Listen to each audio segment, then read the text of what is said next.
warahmatullahi wabarakatuh.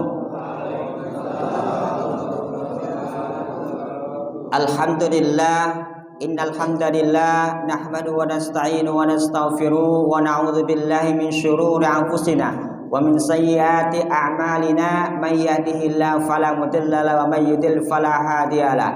Asyhadu an la ilaha illallah wahdahu la syarikalah wa asyhadu anna Muhammadan abduhu wa rasuluhu la nabiyya ba'da, amma ba'du. Alhamdulillah, para pemirsa jamaah salat subuh, hamba abdi Allah yang senantiasa insyaallah Allah rahmati kita semua. Alhamdulillah, tiada daya dan upaya ini semua atas izin dan kehendak kuasanya Allah Subhanahu wa taala, sehingga kita berada di rumahnya Allah Subhanahu wa taala. Atas rahmat dan kasih sayangnya dan hidayahnya kita berada di rumah Allah Subhanahu wa taala. Alhamdulillah, tiada ungkapan yang pantas kita ucapkan melainkan ucapan alhamdulillahirabbil alamin. Alhamdulillah, alhamdulillahilladzi ahyana ba'dama amatana wa ilaihi nusyur. Setelah kita dimatikan, kita tidur itu secara tidak langsung kita belajar mati, kemudian dihidupkan kembali dengan sempurna. Alhamdulillah. Ada tertinggal? Tidak ada, kecuali satu yang tertinggal. Apa itu? Bekas liur kita. Kalau yang punya liur, artinya alhamdulillah kuping dan tangan kita sempurna, tidak ada yang hilang. Maka semua nikmat itu merupakan fasilitas dari Allah Subhanahu wa taala. Cash and carry. Langsung nempel di tubuh kita. Tidak ada satupun yang hilang atau diambil oleh Allah Subhanahu wa taala. Termasuklah juga nikmat minum kopi seperti itu. Alhamdulillahirabbil alamin. Nah, yang belum dapat kopinya unjuklah dulu kopinya. Kemudian daripada itu, salawat salam marilah kita senantiasa untuk membudidayakan memori alam benak otak kita, lisan kita dan hati nurani batin kita untuk senantiasa berselawat atas baginda kita Nabi Muhammad sallallahu alaihi wasallam. Mudah-mudahan dengan selawat ini nantinya insyaallah menjadi syafaat di alam kubur kita dan bahkan di alam barzah nantinya insyaallah. Amin ya rabbal alamin. Allahumma shalli ala sayyidina Muhammad wa ala ali sayyidina Muhammad. Mudah-mudahan. Kemudian daripada itu, para pemirsa jamaah salat subuh yang senantiasa insyaallah dirahmati Allah Subhanahu wa taala. Alhamdulillah, pada kesempatan ini kita dapat bersilaturahim, bertemu, bertatap muka dengan keadaan sehat walafiat lahir batiniah seperti itu. Adapun tema yang insyaallah akan kami bawakan yaitu 7 wasiat yang harus kita renungkan bersama, dan mudah-mudahan dengan perenungan ini atau tadabbur ini kita akan mendapatkan manfaat dan hikmah sehingga kita semua semakin takwa dan beriman kepada Allah Subhanahu wa taala. Amin ya rabbal alamin. Langsung saja. Ada Abi Dzarrin qala awsani khalili bisab'i bihubbil masakin wa an adnu wa minhum wa an azura ila man huwa asfala minni wala anzura ila man huwa fawqi wa an asila rahimi wa in jafani wa an aksira min la haula wala quwata illa billah wa an atakallama bimurril haqq wala ta'huzuni fillah laumatul la'imi wa an la as'alan nasa syai'ah. Artinya dari Abu Dzar radhiyallahu anhu, ia berkata, kekasihku Rasulullah sallallahu alaihi wasallam berwasiat kepadaku dengan 7. Yang pertama adalah supaya aku mencintai orang-orang miskin dan dekat dengan mereka. Itu yang pertama. Yang kedua adalah beliau memerintahkan aku agar aku melihat kepada orang yang berada di bawahku dan tidak melihat kepada orang yang berada di atasku. Kemudian yang ketiga adalah beliau memerintahkan agar aku menyambung silaturahim meskipun mereka berlaku kasar kepadaku. Kemudian yang keempat, aku dianjurkan agar memperbanyak ucapan la haula wala quwata illa billah. Tiada daya dan upaya kecuali dengan pertolongan Allah Subhanahu wa taala. Kemudian yang kelima, aku diperintahkan untuk mengatakan kebenaran meskipun pahit. Kemudian yang keenam, beliau berwasiat agar aku tidak takut celaan orang yang mencelah dalam berdakwah kepada Allah Subhanahu wa taala. Kemudian yang ketujuh terakhir, dan beliau melarang aku agar tidak meminta-minta sesuatu pun kepada manusia. Hadis riwayat Imam Ahmad dalam musnadnya jilid ke-7 ya, halaman 165. Kemudian Imam At-Tabrani juga disebutkan dalam Imam Tabrani dalam Al-Mu'jamal Al-Kabir jilid kedua 156 nomor hadis 1649. Kemudian juga disebutkan di Imam Ibnu Hibban dalam Sahihnya nomor hadis 2041 Al-Mawardi. Kemudian di dalam Imam Abu Nu'aim dalam Hilyatul Aulia jilid 1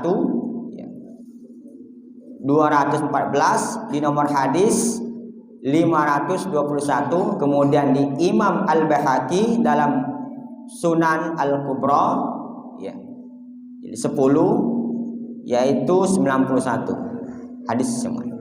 Itu beberapa di riwayat hadis yang kita kutip. Jadi wasiat Rasulullah SAW ini kekasihnya Abu Dzar ada 7. Yang pertama adalah supaya aku mencintai orang miskin dan dekat dengan mereka. Kalaulah seandainya tetangga kita ada yang miskin, lebih miskin dari kita, dan kita masih agak mendingan, maka kita harus mendekatinya. Jangan jauh dari orang miskin. Karena Rasulullah SAW itu tidak hidup dengan kemewahan. Beliau itu sudah yatim piatu, Pak. Maka rugi kalau kita tidak mencintai orang miskin. Rasulullah SAW saja selalu berdoa untuk bersama orang miskin di dalam surga. Orang miskin saja diayomi, apalagi yang lebih dari itu. Maka tugas orang yang kaya kepada yang miskin mengayomi yang miskin. Itu sudah haknya orang kaya. Kalau tidak, lagi ditanya hartanya. Kau gunakan untuk apa harta itu? Didapat dari mana dan diperoleh dari mana, dihabiskan kemana? Itu susah. Nah, maka daripada itu, kalau terutama kepada kakak, adik, beradik kita yang miskin, sedekahlah dengan dia, jangan jauh-jauh. Ya dah. Kecuali yang memang darurat seperti Palestina. Uang lana habis, kelaparan. Sedangkan kita masih pacak makan. Apa salahnya dikirim separuh atau sepertiga? Berbagi, tetapi dengan jalur yang dibenarkan seperti itu. Kemudian wasiat yang kedua kekasihnya Abu Darda, ya, Abu Dzar, maksudnya gitu radhiyallahu anhu, kekasihnya itu Rasulullah SAW. Yang kedua adalah beliau memerintahkan aku agar aku melihat kepada orang-orang yang berada di bawahku. Jadi lihat di bawah kita itu, semiskin-miskinnya kita masih ada lebih miskin. Jadi jangan kita kufur nikmat. Aku dah hidup ni tak penuh benar, tidak penuh kaya, miskin terus. Solat masih miskin, tidak solat nambah miskin misalkan. Ya dah. Maka jangan nian kufur nikmat. Tapi kita masih sehat kan? Ada orang lah miskin, tak punya rumah, tidak sehat pula. Nah, buntu pula. Nah, mana? Nak minum lagi sarung, nak makan lagi sarung, tidur di bawah jembatan. Artinya masih mendingan. Ya, ada masih nih nikmat. Jangan sampai kita kufur nikmat dengan yang sedikit yang ada. Yang sedikit baik kadang kita kufur nikmat, apalagi yang banyak. maka nauzubillah min zalik. Mudah-mudahan kita tidak termasuk yang demikian itu. Ya. Kemudian kalau kita melakukan semua amal ibadah, lihatlah ke atas. Siapa yang sering banyak beribadah kepada Allah, harus kita terkontaminasi, harus terketuk batin nurani kita, jiwa dan raga kita dan pikiran kita, sehingga kita menambah keimanan dan ketakwaan kita kepada Allah Subhanahu wa taala. Sebab tiada artinya kita hidup bertahun-tahun kalau tidak nambah keimanan dan ketakwaan kita dan tidak ada perbaikan selama hidup kita. Celaka. Orang celaka itu orang yang makin bertahun-tahun hidup tapi makin jauh dari Allah Subhanahu wa taala. Nauzubillah min zalik. Ya. Kemudian wasiat yang ketiga adalah beliau memerintahkan agar aku membangun silaturahim meskipun mereka berlaku kasar kepadaku. Ada tetangga galak kasar, diajak ngomong mudah temperamen, mudah tersinggung, mudah marah, tidak terkontrol emosionalnya. Insya Allah puasa baru masuk terkontrol emosionalnya. Uang nak ngecek kesehatan disuruh puasa dulu kan? Atau kagak Pak, puasalah dulu sehari, besok baru datanglah. Ngapa? Saking luar biasanya sehat puasa itu. Sumu tasih. Puasa itu sehat. Jadi kalau nak ngontrol diri kita itu satu dengan puasa. Yang kedua banyak-banyak istighfar. Yang ketiga banyak-banyak minta petunjuk dari Allah Subhanahu wa taala. Sebab kalau Allah sudah ridho, tidak kata cerita tidak selesai di atas permukaan dunia Allah. Di luar kemampuan kita bisa. Iza arada ayyakula lahukun fayakun. Maka silaturahim itu ada 3. Yang pertama silaturahim kepada sanak saudara kita, tetangga, adik-beradik kita, umat kita, ubah kita, keluarga utama, keluarga inti, baru tetangga, baru uang jauh umum. Kemudian silaturahim itu juga kalau tidak pacak memberi, jangan mencaci dan jangan pula memarahi. Kalau pacak minta maaf. Kalau wong yang memaafkan itu lebih mulia daripada minta maaf. Tetapi kita manusia tidak kata cerita tidak pernah salah, pasti salah dulu. Yakinlah, kalau cerita sama wong tua-tua dulu, sehebat apapun argumen kita masih menang lawan tua. Yakin tak? Masih benarlah dia. Walaupun anak itu pasti ada juga benarnya. Tidak selamanya salah. Karena pengetahuan uang zaman dulu dengan sekarang agak sedikit berbeda perkembangannya. Dan ada pergeseran perubahan pengetahuan seperti itu. Kemudian silaturahim ini juga memanjangkan umur, menambah rezeki. Ya jangan rugi kalau ada galak silaturahim. Alangkah ruginya. Apa contohnya? Silaturahim ke tetangga. Ceritalah tentang anaknya. Anak si anu begawe si anu. Datang, oh kebetulan kemarin si A, anak aku nyari di kantornya nyari tukang gawean karyawan. Ada tak kira-kira? Nah kan dapat rezeki melalui silaturahim. Atau tapi cerita yang baik-baik saja. Jangan menceritakan semua isi dapur kita. Jadi bala. Maksudnya jadi bala itu ya jadi aib. Ya dah. Nah, jangan sampai. Isi dapur itu tidak perlu berapa ukuran panci, berapa nomor panci, tidak perlu disebut. Ya dah. Jangan terlalu mendetail. Yang secara umum saja seperti itu. Kemudian silaturahim ini juga adalah memperpanjang umur. Kenapa? Karena uang yang silaturahim, uang yang galak bergerak. Kalau uang mantap terkesan itu hidup tapi tidak bermakna. Ada Pak, tapi tidak kata arti dia mantap baik. Ada uang hidup tapi tidak bergerak. Mana lah kalau uang tidak bergerak? Kalau tidak bergerak mana lah ya kan? Maka daripada itu bergeraklah walaupun hanya beberapa meter. Apalagi sama mak dewek, ubak dewek, kakek dewek, uyuk dewek, tidak galak silaturahim. Dulu dia rajin ngunjuk kita duit waktu kecil. Apalagi waktu kita baru lahir, kita tidak sadar diri kadang. Ngapa tidak percaya tanyalah. Uak kita, om kita, paman kita, pasti dia ngasih. Asal datang, oh ini anak ini cucung ni bagusnya anak kan. Tapi tidak ingat kitanya. Karena kita lupa diri. Lupa sesama keluarga dia, apalagi sama Allah galak lupa. Lupa tak berterima kasih. Apalagi sama keluarga dia, tidak galak terima kasih. Nauzubillah min zalik. Mudah-mudahan kita terhindar. Kemudian selanjutnya adalah yang ketiga, yang keempat adalah aku dianjurkan agar memperbanyak ucapan la haula wala quwata illa billahil aliyil azim. Tiada daya dan upaya kecuali hanya dari Allah Subhanahu wa taala. Banyak-banyak mengucapkan ini, Pak. Kalau kita begawi, tidak mampu ya Allah, aku tidak mampu, tapi mau tak mau, ini harus kulaksanakan. Ucapkan la haula wala quwata illa billah. Ya Allah, ya Rahman, ya Rahim, ya Ghafur, ya Malik, baru tambah la haula wala quwata illa billah. Bismillah. Kan. Bisa, Pak. Dengan atas izin kuasanya Allah, insya Allah bisa. Tidak kata cerita, tidak bisa. Karena Allah sudah ikut campur dalam aktivitas kita. Nah, kalau yang susah itu, kalau Allah tidak ikut campur dalam niat aktivitas kita, maka sulit, pasti ada bentrok. Kalaupun kita ada bentrok, tapi bisa diselesaikan. Kenapa? Karena ada bisian dari ilahi Rabbi. Kenapa? Karena ada ikut campur tangannya Allah Subhanahu wa taala. Paling tidak dengan ucapan.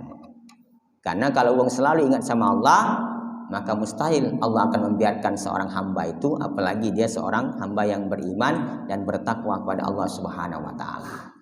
Daripada itu, mari kita sama-sama untuk menghadirkan Allah dalam setiap langkah aktivitas kita, sehingga juga termasuk dinilai ibadah sisi Allah Subhanahu wa taala. Amin ya rabbal alamin. Kemudian yang kelima adalah aku diperintahkan untuk mengatakan kebenaran meskipun pahit. Ya. Katakan, terutama yang paling susah itu, Pak, ngajak keluarga dewek, ngajak sholat dia setengah mati. Cobalah Anda percaya, ponaan, paman, uyu dan sebagainya. Sudahlah nak, kau ngajari aku lah bertahun-tahun aku hidup, ya kan? Nyeletuk tu lah pasti. Ada tu lah bantahannya. Sudahlah nak, kau baru lahir jangan ngajari aku. Akulah neman izinnya sholat. Tidak tahu selama ini sholatnya di pinggir jalan, bukan sholat di masjid. Sholat di pinggir jalan itu maksudnya banyak nongkrongnya di masjid. Ya. Jadi oleh karena itu, mari kita sama-sama untuk walaupun pahit, memang pahit rasanya itu. Sesuatu kebaikan itu tidak akan nampak sekarang manisnya. Setelah nanti kita mati baru nampak manisnya itu. Karena kenapa? Karena begitulah ujian orang yang beriman, yang bertakwa. Harus yang pahit. Kalau tidak pahit bukan ujian dari Allah. Ujian dari siapa? Dari iblis. Iblis itu, setan itu senangnya yang nikmat-nikmat. Tidak percaya, minumlah arak ke tempat diskotik dan sebagainya. Nikmat. Tetapi banyak iblisnya, banyak setannya. Ya kan? Sesuatu yang nikmat. Maka ada dua. Ada kenikmatan yang berpahala, ada yang kenikmatan yang bermaksiat. Bermaksiat ada dua lagi, bermaksiat kepada diri sendiri dan bermaksiat kepada Allah. Dua. Atau bermaksiat kepada sesama manusia. Termasuklah berzina, bermaksiat kepada sama manusia, tapi melanggar aturan Allah. Karena semua satu itu. Maka daripada itu mari kita sama-sama untuk menjaga. Kasih tahu. Paling tidak keluarga kita sudah kasih tahu. Kalau ditanya malaikat, sudah kunjuk tahu? Sudah kunjuk tahu, Pak. Sudah kunjuk tahu ya Allah. Sekarang bacalah dia. Aku serahkan sama kamu ya Allah. Terserah Allah. Nak dikasih hidayah atau tidak. Yang penting kita sudah berusaha. Yang tidak boleh itu kita putus asa. Tidak pernah lagi kunjuk tahu. Berdosa, Pak. Kalau berdosa kita terjingok. Iya kan? Kecuali kita tidak tahu apa-apa niat. Tidak tahu. Nah, maka jangan dibiarkan. Itu. Kemudian yang keenam adalah beliau berwasiat agar aku tidak takut celaan orang yang mencela dalam berdakwah kepada Allah. Jangan pernah takut dihina, dicela. Nabi Muhammad SAW kalau kita bongkar sejarahnya, dia tidak pernah lepas daripada celaan, cacian, bahkan nak diancam dibunuh. untuk menegakkan, menyebarkan Islam ini. Apalagi zaman sekarang, banyak fitnah, banyak provokasi dan lain sebagainya. Jangan sampai gara-gara itu, paling enak mendingan kalau provokasinya tentang kebaikan. Ini kaget provokasinya tentang bukan kebaikan. Akhirnya rusak tatanan bermasyarakat. Jangan merusak tatanan bermasyarakat, bertetangga, dan berkeluarga. Sehingga pintar-pintar kita berdakwah. Diangkat dulu orang itu. Kemudian baru nanti dibisei. Kamu tuh benar, tidak salah.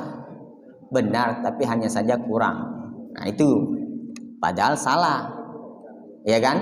Artinya diangkat dulu. Kalau mengingatkan keluarga. Ponan itu, ponan sanjuk dulu duit misalkan, baru kaget dibisi, tolong sholat ya, ini duitnya. Nah, tidak apa-apa, dimotivasi. Dimotivasi dalam kebaikan. Dianggap saja kita itu sedekah. Nah, dia memotivasi anak-anak untuk kebaikan tadi, jangan sampai. Nah, itu berdakwah kepada keluarga dewek. Susah memang Pak. Susahnya bukan main, karena lebih besar setannya di keluarga daripada di luar. Tidak percaya, cobalah. Seperti itu. Kemudian selanjutnya adalah yang ketujuh, dan beliau melarang aku agar tidak meminta-minta sesuatu pun kepada manusia. Selama kita masih bisa berusaha, jangan pernah ada istilah meminta, kecuali sudah kepepet daripada maling. Benar Pak, daripada kita maling lemak minta. Ada pengecualian. Ada namanya istisna, darurat. Kecuali kita lah tidak percaya lagi, lah keliling nyari gawean tidak dapat. Sementara keluarga nak makan, minta biasa sama Pak RT, datang ke Pak RT, Pak RT tolong. Nanti Pak RT ngusul ke, oh pergilah si anu itu kayak ku telepon di wong kayo. Nah itu Pak. Misalkan, ini misal contoh, ya kan, seperti itu. Nah, benar Pak, Pak RT harus juga punya wewenang memperhatikan masyarakatnya. Kaget mati ditanya, apa tugas kamu RT? Jabatan itu RT itu amanah. Amanah. Nah, seperti itu. Tetapi tidak hanya RT saja, kita juga selaku tetangga masyarakat yang mampu punya kewajiban juga. Jangan hanya dibebankan seorang, karena siapa yang ke RT? Masyarakat. Maka kita tanggung sama-sama. Jangan dibebankan satu orang, karena itu kewajiban kita semua seperti itu. Jadi usahakan jangan meminta-minta, kecuali memang yang benar-benar darurat seperti itu ya. Nah kemudian kalau ada orang meminta-minta, kita ada njuk, jangan dicaci, jangan dihina. Mohon maaf Bu, aku cuma ada segini. Nah, inilah rezeki yang lebih. Nah biar dia pergi sudah. Jangan lagi dicaci, jangan dimarahi. Walaupun dia kaget ngutai kita, berbudi dengan kita. Iya kan? Misalkan dia sudah banyak dia dapat, masuk kantongnya Pak. Kaget orang lain lagi disuruhnya masuk, minta lagi. Misalkan. Nah, jangan dicaci, jangan ini. Unjuk baik. Kalau tidak kate, bilang be, mohon maaf Bu, tidak kate. Mohon maaf dek, untuk saat ini belum ada. Lain kali insya Allah. Nah, tapi jangan sampai menyinggung dan memarahi atau mematahkan semangatnya. Nah, tetapi kalau kita punya usaha, kalau pacak dirangkul, dikasih job, maksudnya dikasih pekerjaan, biar dia terarah hidupnya. Nah, mengarahkan satu orang arah hidupnya, baru lagi pelan-pelan suruh masuk masjid. Pelan-pelan besok melok pengajian, melok majelis taklim, melok majelis ilmu, baru dia dapat kebuka. Ya emang nak pelan-pelan Pak, tidak baca instan langsung plek. Baca. Walaupun ada di Google Galau Pak, belum tentu wong Galau dapat hidayah. Wong baca lewat, tapi belum tentu dilaksanakan. Banyak. Iya. Kurang apa di Universitas Google itu? Ada Galau di Google itu. Bahkan lebih daripada itu. Oleh karena itu, tinggal uangnya. Terkadang dapat pengetahuan hanya sekedar di otak, tapi tidak berfungsi. Kalau ilmu itu berfungsi, yakinlah dia akan terjaga. Banyak orang berilmu, misalkan profesor apa, masuk penjara. Ngapa? Karena ilmunya tidak berfungsi Pak. Kalau dia berfungsi pasti normal. Tapi kalau dia berfungsi berarti abnormal. Artinya tidak sesuai dengan prosedural. Nah, itulah ilmu itu menjaga. Sebab oleh karena itu mari kita sama-sama perlu menuntut ilmu itu. Kenapa harus ada lembaga pendidikan? Dulunya belum ada Pak lembaga pendidikan. Dari masjid itulah. Situlah untuk perang dan sebagainya. Dari masjid sejarahnya. Oleh karena itu mari kita sama-sama untuk tidak meminta-minta, tapi harus memberi. Ya, harus memberi bagi yang mempunyai kelebihan rezeki. Jangan pelit. Yakinlah, orang pelit tidak galak berkawan sama orang pelit. Tanyalah Pak, kalau percaya. Ayo, tidak usahlah kau tuh. Kau pelit sama aku. Datang lagi kau juga pelit sama aku. Nah kan, saling ngoyok dia. Ya kan? Yakinlah Pak, percaya, tanyalah. Kalau tidak percaya, iya. Wong pelit tidak galak berkawan sama orang pelit. Apalagi yang tidak pelit. Tidak galak juga berkawan sama yang pelit. Nambah. Iya, tidak percaya tanyalah.